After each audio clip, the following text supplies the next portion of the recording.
Bienvenidos a este capítulo número 7, ritualismo y vacío de sentido. En alguna ocasión en la Biblia cierto hombre se presenta ante Dios, ante Jesús, y le dice: ¿qué tengo que hacer para ser salvo? Y Jesús le responde: cree solamente. Cree solamente. La fe es algo sencillo, pero por alguna razón a lo largo de la vida hemos intentado agregar cosas y le imponemos a la gente el hacer esto para entonces asegurarnos de que son salvos. Pero al final del día estos ritos son sin sentido alguno. La persona ritualista siempre está intentando controlar todo. Este control básicamente es oposición. Los ritos poco a poco llevan a las personas a endurecer su corazón y este endurecimiento al final del día lleva a que la gente esté enojada consigo misma y luego desplaza ese enojo también con el resto de la sociedad. Hay un ejemplo acá, dice así: cuando quise bautizarme, el líder espiritual me dijo que no estaba preparada y que sería mejor esperar a que mi esposo también lo hiciese, que sería mejor bautizarnos juntos. De eso hace 26 años y mi marido aún no ha dado el paso. Ya a veces en ciertas comunidades los ritos tienen mayor peso que la fe, que las palabras de Jesús. Y ponemos ciertas pautas, ciertos lineamientos que la persona tiene que cumplir para que entonces pueda disfrutar de estos beneficios, para que pueda entonces participar de ciertas cosas. Los ritos nos van convirtiendo poco a poco en personas mecánicas, que actuamos en control remoto. Muchas de las veces te dicen: esto sí, esto no, esto puedes hacer, esto no puedes. Y si desobedeces, si te animas a dar ese paso de desobediencia, el castigo va a ser fatal. Y seguramente la autoridad espiritual, sea quien sea, va a exhibir tu pecado en público, por lo que sin cuestionar lo que hacen es exponer, exhibirte y te dejan en vergüenza. ¿Cuántas de las veces estos ritos no solamente generan culpa y vergüenza en la persona que es a veces disciplinado, evidenciado por su pecado públicamente ante la iglesia?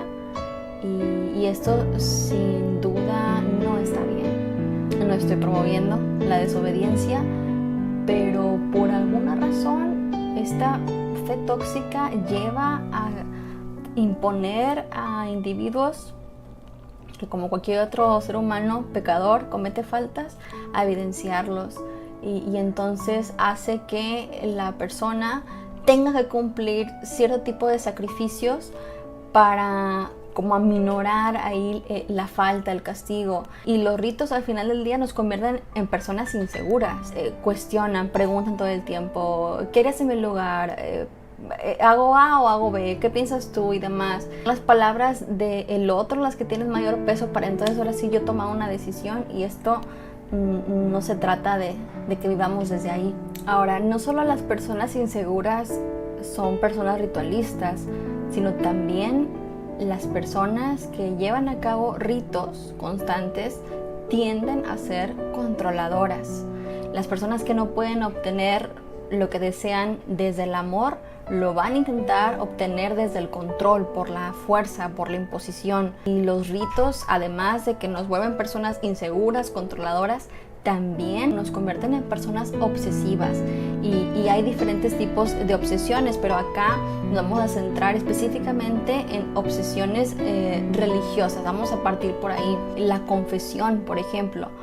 Ahora, la confesión está bien, uno tiene que confesar sus pecados, es bíblico, pero acá me estoy refiriendo a una confesión obsesiva, constante, vez tras vez. Tengo que decir lo que pasó, lo que hice, lo que fallé con detalle, y tengo que explicar esto y orar a Dios de manera constante por este pecado, sin omitir absolutamente ningún detalle, ya que cualquier omisión, cualquier error probablemente significa que no me arrepentí genuinamente, y eso va a anular el valor de la confesión. Y de este modo las personas se convierten en víctimas de ritos obsesivos religiosos en ese sentido. Ahora, también hay obsesiones fóbicas, por ejemplo, cuando se le teme a algo pensar que algo puede pasar y temer que suceda, y entonces necesito comprobar y demás. Una persona apegada a los ritos generalmente posee una personalidad dominada por la angustia, por el temor, la inseguridad, la culpa, y esto le impide disfrutar de la vida espiritual, de la relación con Dios, de la comunión con Dios. ¿Por qué? Porque ese tipo de obsesiones eventualmente, las obsesiones son pensamientos, pero cuando permitimos que las obsesiones nos dominen, dan paso también a rituales. Estos son ya los actos concretos como tal. Como estoy teniendo este pensamiento, esta obsesión, necesito hacer esto como para minorar esa angustia que siento. Y tenemos, por ejemplo, rituales de lavado, donde creo que hay algo que está sucio y necesito lavarlo, y ya lo lavé, pero otra vez tengo la sensación de que aún quedó sucio y tengo que volverlo a hacer. Rituales, por ejemplo, de orden y de simetría. Tengo que acomodar las cosas de esta manera, nadie las puede tocar, no las puedes modificar. Rituales de comprobación. Cerré bien la puerta y en el fondo sé que sí, pero necesito volver a asegurarme de que sí está cerrada. Entonces, ¿qué tiene que ver esto con la fe tóxica? Esto de las obsesiones, de los rituales. Bueno, que los fariseos son un ejemplo muy muy claro de una fe obsesiva. Vamos a ver algunos ejemplos de fe tóxica a nivel de ejemplos bíblicos.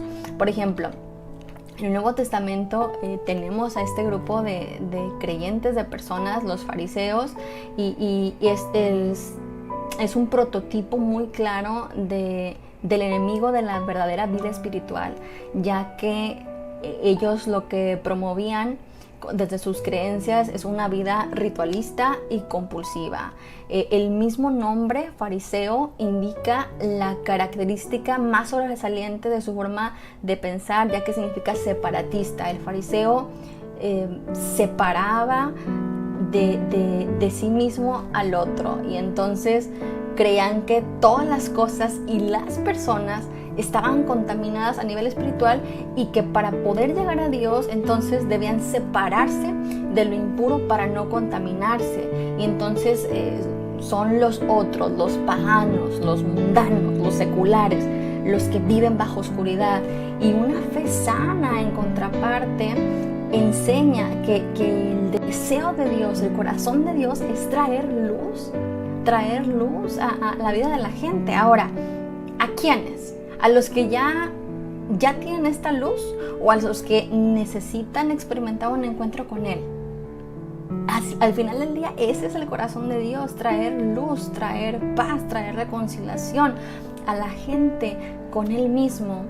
Y la teología farisaica se caracterizó por el olvido de los aspectos terapéuticos de las escrituras, interpretándolas como ritos compulsivos, como cosas que tenían que debían cumplir al pie de la letra para evitar cualquier tipo de juicio divino. Y al ser recibido en el grupo por esta comunidad farisaica o farisea, debía cumplir con al menos dos reglas principales. Una, el observar las reglas de la purificación, es decir, especialmente el ritual de lavarse las manos. Y número dos, diezmar. Debían de cumplir con esta serie de ritos de manera obligatoria y de forma compulsiva, y interpretaban la ley como una serie de mandamientos que debían cumplir sí o sí. De esta manera, la ley se transformó en una carga muy difícil de llevar, y de hecho es imposible llevarla. Por eso vino Cristo. Él cumplió la ley y ahora nosotros podemos vivir en libertad. Pero estos grupos religiosos vivían desde ahí. Ahora, la ley simplemente lo que hace es exponer nuestra condición humana, nuestro corazón. La ley lo que hace es evidenciar nuestro pecado, nuestra necesidad de Dios, de que no podemos, de que deseamos mil y un cosas excepto a Él. Y aquí los fariseos obligaban, enseñaban, imponían que debías cumplir al pie de la letra esto. Jesús viene entonces y rompe toda esta práctica legalista, rompe con esta fe tóxica y obsesiva, y nos trae en cambio una fe sana. Nos viene a traer libertad, nos viene a traer paz, nos viene a traer consuelo y libertad de estos ritos y compulsiones que se estaban enseñando. Ahora, vamos a ver algo acerca de estos actos obsesivos y las prácticas religiosas. Para esto Freud compartió algunas cosas que haríamos bien en considerar, en analizar, porque tienen cierto lugar.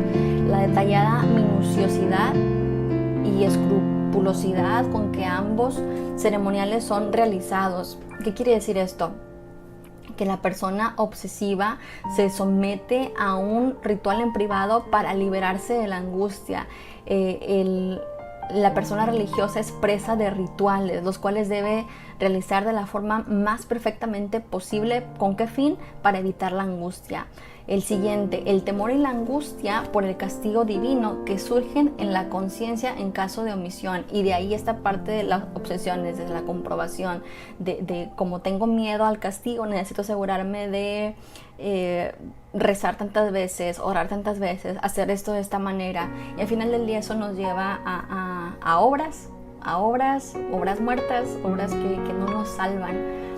Otro punto es la falta de conocimiento de por qué se realizan determinados ceremoniales que se justifican mediante explicaciones ficticias. Dice Freud que por lo regular la persona religiosa muchas veces cae en esta ceremonia, pero desconoce el significado, no sabe por qué lo está haciendo, tiene apenas ligeras explicaciones al respecto.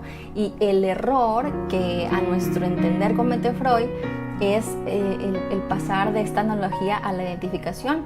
Su planteamiento es algo así como, bueno, la religión es semejante a la neurosis obsesiva, por lo tanto, la religión es neurosis. Pensamos que la analogía es digna de ser meditada, ya que en este ámbito espiritual debemos evaluar hasta dónde la fe del sujeto es hueca y no contiene la verdadera significación. Otro más es la subsistencia de ciertos impulsos prohibidos y su represión. Aquí Freud parte de lo que habla es que tanto el obsesivo como la persona religiosa tiene una lucha constante respecto a tentaciones y busca el defenderse de esos impulsos que son considerados como una tentación. Entonces, muchas veces detrás de la moral se esconde una personalidad egoísta y detrás del amor muchas ocasiones se encuentra agresión reprimida y negada. Y esto, repito, es interesante a considerar. No estamos hablando de generalidades o absolutos, pero sí son cosas muy interesantes a tomar en cuenta. También otro de los aspectos que él habla es acerca del sentimiento inconsciente de culpabilidad, que muy dentro de nosotros, de los seres humanos, hay culpa y se reemplaza la relación con Dios por una práctica religiosa, que son cosas totalmente opuestas y que actualmente gran parte de las veces se confunden.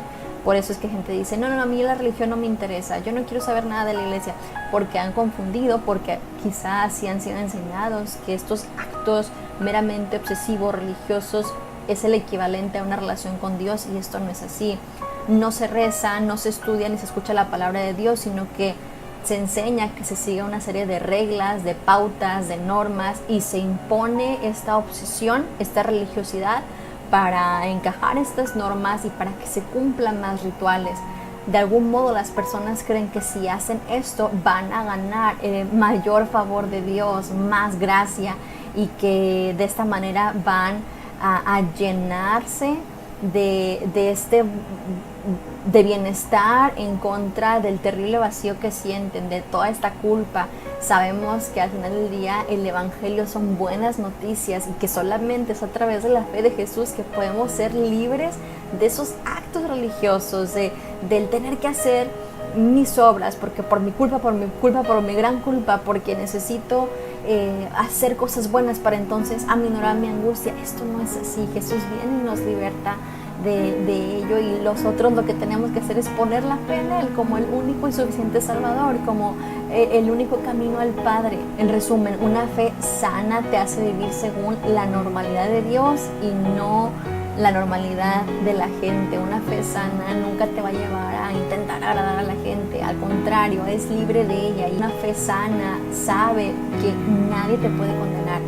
Si te están condenando, si te genera malestar, muy probablemente eso sea una fe tóxica. Que podamos vivir una fe libre de ataduras, de ritos, de obsesiones, de compulsiones, que podamos disfrutar de la presencia de Cristo Jesús en nuestras vidas. Tenemos total y libre acceso al trono de gracia. Dios te bendiga.